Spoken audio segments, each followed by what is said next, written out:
soul said a big yes to Eric's prayer that my words this morning would be, I forgot exactly what the words you used because my spirit was just like, yes, because it's been a wild ride for me this morning. I did, just a little background, most of you know I did a doctorate in conflict transformation that I finished in 2017, and did a lot of academic work on reconciliation and peace building. And this morning, I was reviewing what I had written for my sermon on forgiveness and justice, when I realized that what I had written was an intellectual enterprise. I had totally nerded out on all the stuff from my doctorate. And I also remembered a Facebook post that I made earlier this week talking about my sort of philosophy, my mental model for sermons, that sermons need to be a shared work of the congregation and that sermons always need to be action-oriented. And when I realized that, when I remembered that, I realized at about 8:45 the whole sermon was wrong. So I started over at 8:45. So, Jesus, take the wheel. So here we go. Do you have your rock? Good. So we're doing this series on forgiveness, and I want us to, I used this image last week about change management. This is from the field of addiction recovery. Change management. So how do we make a lasting change in our lives? And I want us to think about forgiveness as a change management process. And there are certain stages that addiction recovery science tells us that we have to go through in order for change to be long-lasting, or at least to understand change, and when we have a relapse to old ways, to understand what's going on in this circle of this change management process. So the first stage of change is pre-contemplation. When you don't know what you don't know. You don't know that your behaviors are problematic. Related to forgiveness, you may not know that you have a need to forgive. You may not understand yet how much harboring revenge is impacting your life negatively. And then contemplation comes next. When you start to understand begin to have some awareness of your need for change. And you start to do a pros and cons list of weighing what are the things that I will gain if I make this change? What are the things I'm gonna have to give up? And the goal of contemplation is to increase the pros for change and to figure out ways to decrease the cons.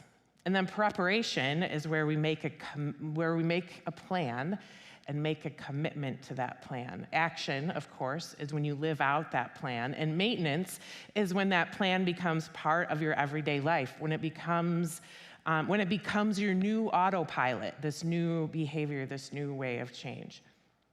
So the goal of this forgiveness series is to help you move through preparation and into action and maintenance. So here's some of the things I've learned about this stages of change cycle in my own work, in the very brief work in the recovery field a long time ago. And that is that relapse for someone who is committed to a life in that maintenance behavior, relapse often comes when a trigger comes up, when something happens that what you didn't consider in the contemplation and preparation phase. Like something comes up that you didn't plan for, that you didn't anticipate, that you didn't figure out how you were going to deal with, and it kind of sends you back into or out of the change that you've desired and made a commitment to.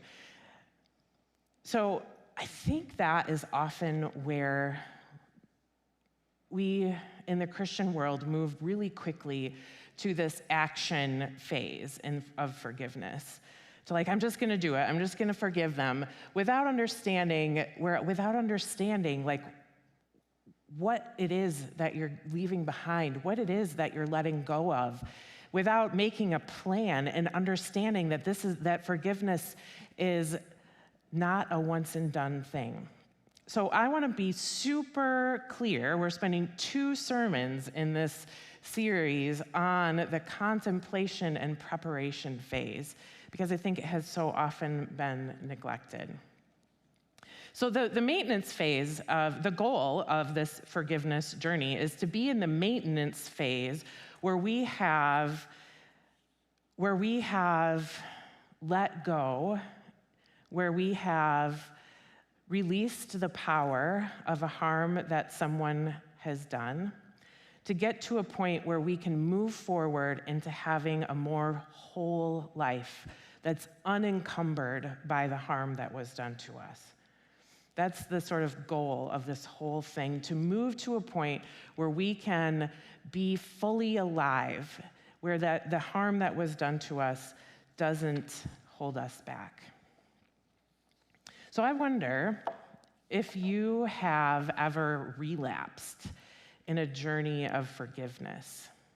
I wonder if you've ever thought you'd forgiven someone and then something happens and you get back into that cycle of wanting revenge, of fantasizing about the hurt, of thinking a lot about what happened. Where have you relapsed?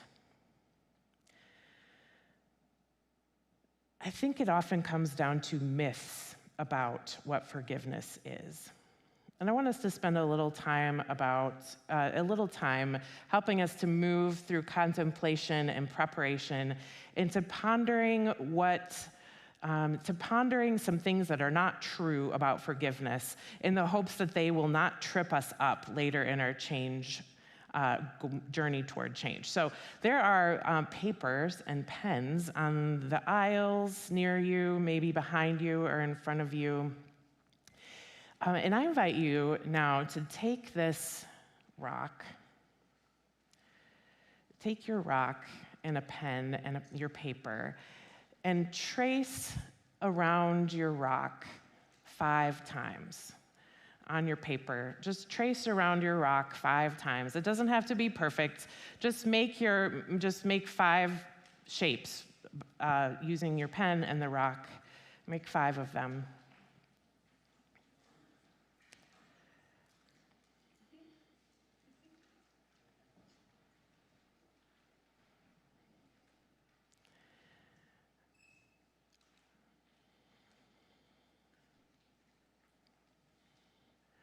Do you have 5? Some of you are really fast, and some of you are like wanting to make it perfect. The ends don't have to meet up. Just make 5 traces of roughly the shape of your rock. Now, inside each of those 5 shapes, I want you to write down these things that forgiveness is not. Corey, if you could put that slide up of what forgiveness is not. So inside each rock shape, write weakness, injustice, forgetting, easy and quick. Forgiveness is not weakness. Forgiveness is not injustice. Forgiveness is not forgetting. Forgiveness is not easy, and forgiveness is not quick.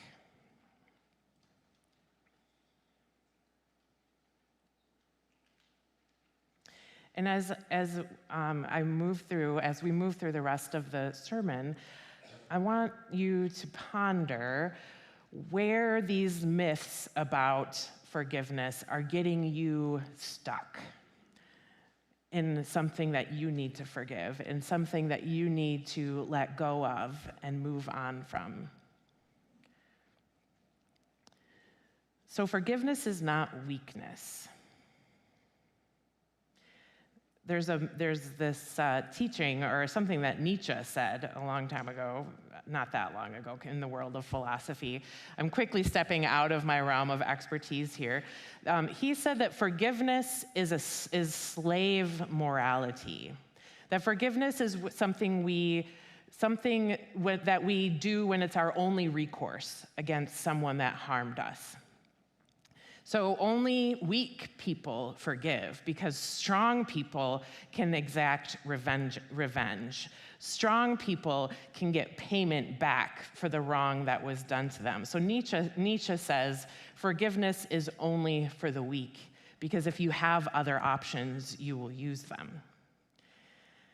That is not what forgiveness is. Forgiveness takes a tremendous amount of strength and vulnerability, letting go of power and courage.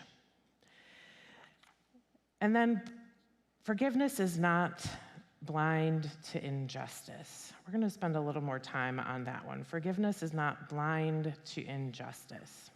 And I think this is a big one that gets us tripped up. And it's the big one that I got into this intellectual rut with about forgiveness and justice. Thinking about all the ways that they interplay and don't, and are they mutually exclusive? Like, if you forgive, does that mean you're giving up justice? Or if you seek justice, does that mean that you don't have to forgive? All these questions that I totally nerded out on and lost the focus of actual working toward change, of living fully alive beyond harm that has been done to us. So, a particularly sticky question is, if someone doesn't pay for what they did, will they just do it again? Do people get away with things that we forgive?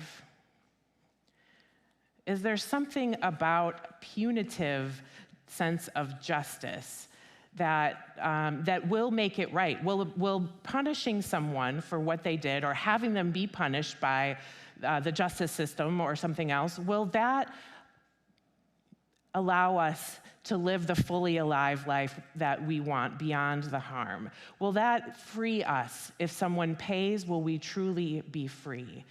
And I think you know that the answer is no. That there's often something that still hangs on, even if people pay for the harm that they did. So here's an image I want us to look at. This is Lady Justice.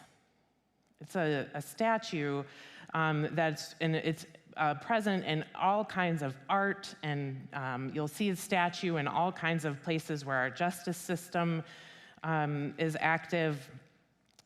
It's a symbol of what we believe that justice is in our society. So you'll see, maybe you can't see it from where you are, but this Lady Justice is blindfolded.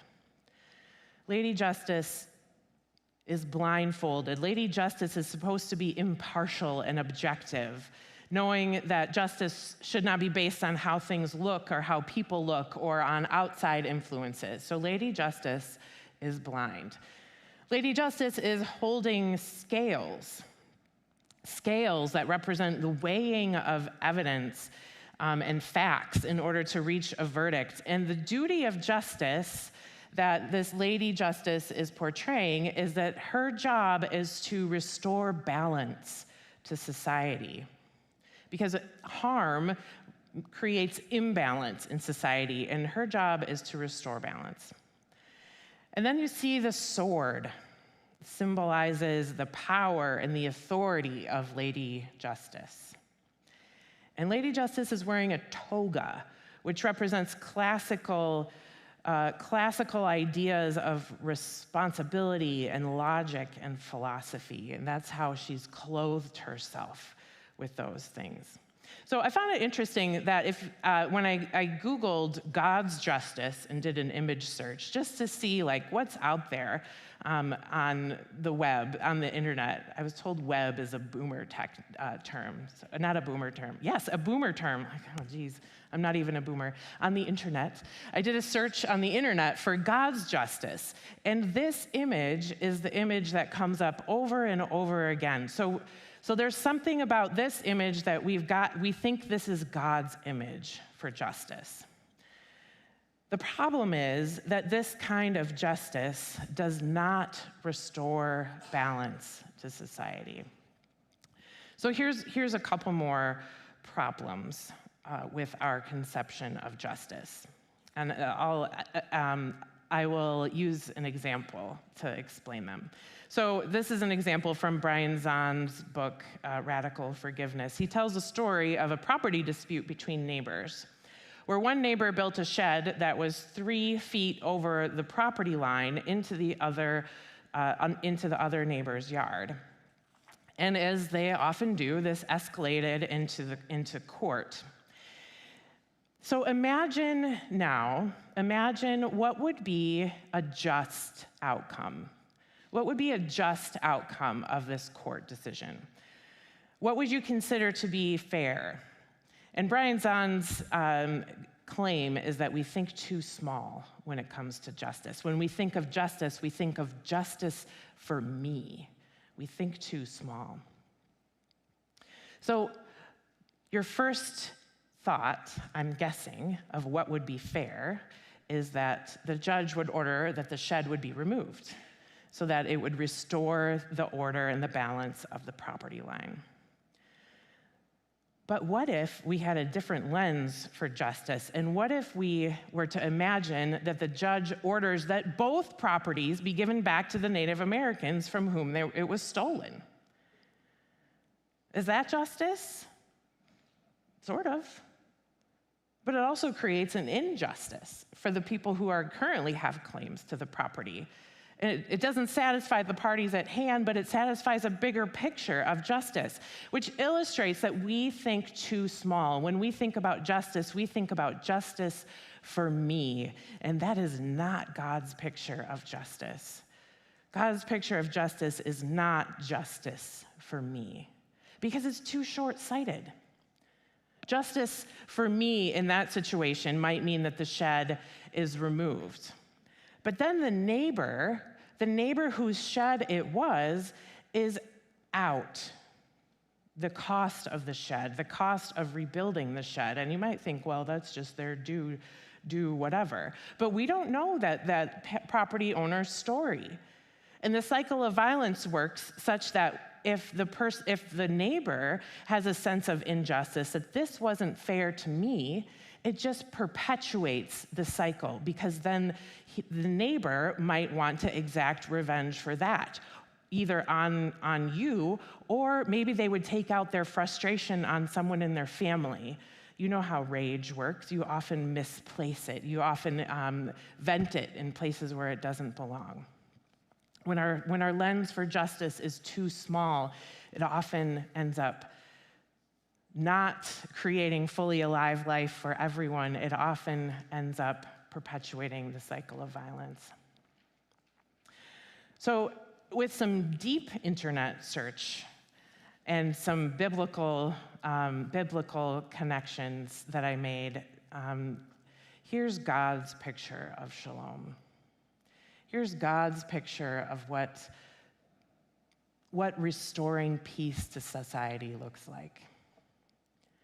This is justice embracing peace. Justice embracing shalom. So you see, justice has let go of her sword. You see, justice is still holding the fairness. Justice is still holding the balance.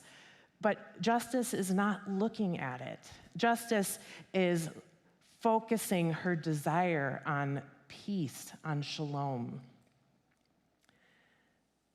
Justice has her eyes wide open. Her eyes are wide open. to see what shalom requires, to see what peace means, not focused on the shallow restoring some artificial sense of balance, but with a desire focused on shalom.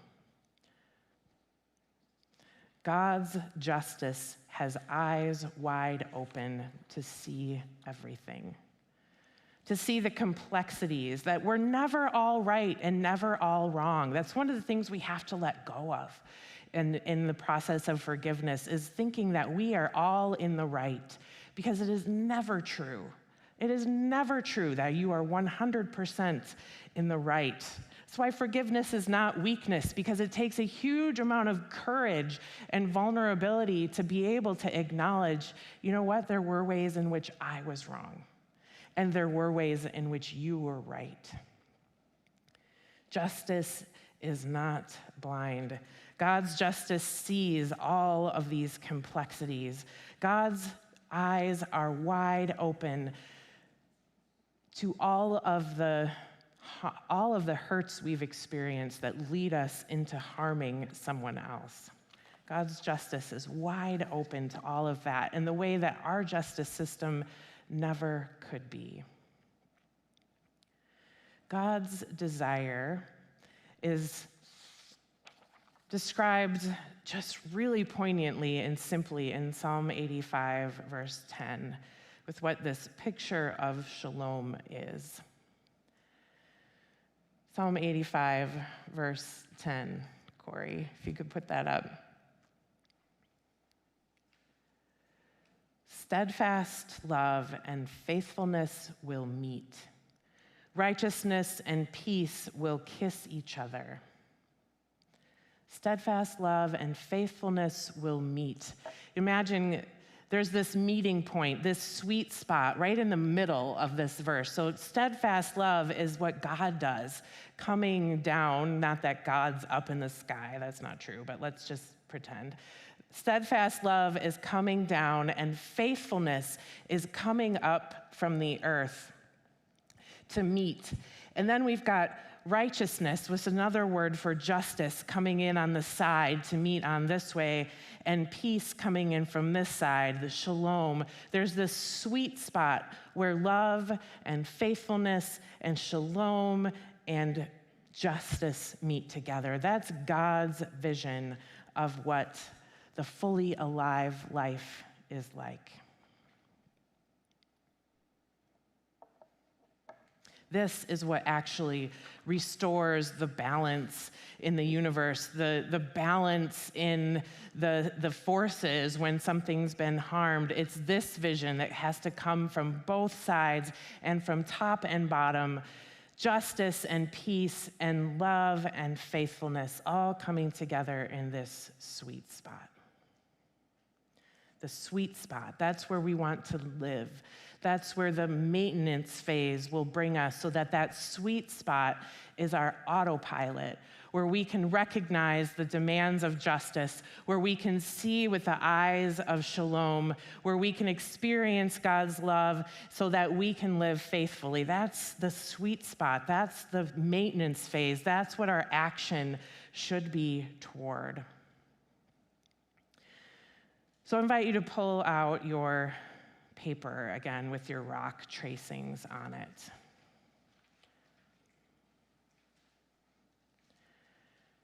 Forgiveness is not weakness.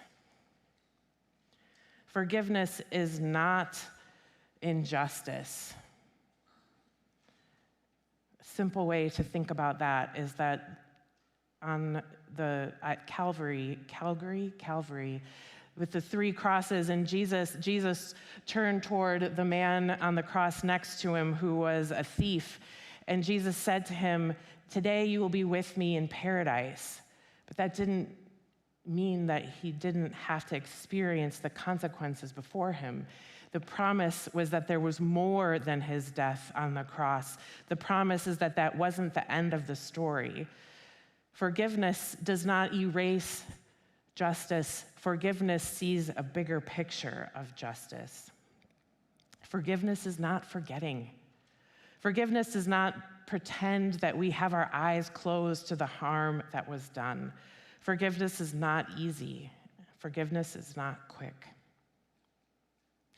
So next week, we'll move into the fourfold path of forgiveness that Desmond Tutu lays out in this book, the Book of Forgiving. We'll move into the actual action phase and invite us to think about what that might be like. But I want us to make sure that we're spending enough time understanding and pondering what forgiveness will require of us. So here's the question I want you to take with you today. Where are these misunderstandings about forgiveness tripping you up in something that you need to forgive? Where are you getting stuck in what you need to forgive? And then in the coming weeks, we will talk about how to move into the action phase of forgiveness. Keep holding on to your rock through the rest of the service. You can take your rock with you this week if you want to keep pondering these things. If you would like to leave your rock here, you may do that as well. I invite you to release it back into the basket mindfully. Don't just drop it in. Mindfully let it go and notice what that's like as a ritual to help us feel forgiveness in our bodies. Let's close in prayer. God, your vision for justice and peace and love and faithfulness is so much bigger than our tendency to just want to feel better after something harmful is done to us. Help us to be able to get really honest about how forgiveness will change us. Help us to be very clear about the impact of the harm that has been done to us, so that we can boldly let it go and knowingly set it aside. And God, help us to see the world with your eyes. Help us to see the complexities of right and wrong, that no person is all one or all the other. No story is a story of all right being done or all wrong being done. And help us to remember that as we do all of this, as we seek to live the fully alive life that you want for us, that we do it being held in the palm of your hand in the same way that we hold the rocks in our hand. That your hand is one of love and care and mercy and peace and shalom and love and faithfulness. In your name we pray, amen.